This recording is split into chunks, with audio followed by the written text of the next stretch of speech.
Today we have the 2021 Tesla Model 3. This vehicle has done just over 41,000 miles. It has an automatic transmission and a fully electric motor.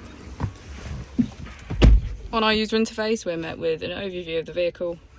This allows us to open the bonnet, charging port and boot, all from within inside the car. If we click on our Tesla icon in the bottom right, we can access our controls, dynamics, charging, autopilot, schedule, safety, service and software. Within safety we have advanced features such as a pin to drive and a glove box pin. If we go back into software and click on additional vehicle information, we can get a deeper analysis of the vehicle spec. The Model 3 comes with a 360 degrees camera, and with that you can access your dash cam.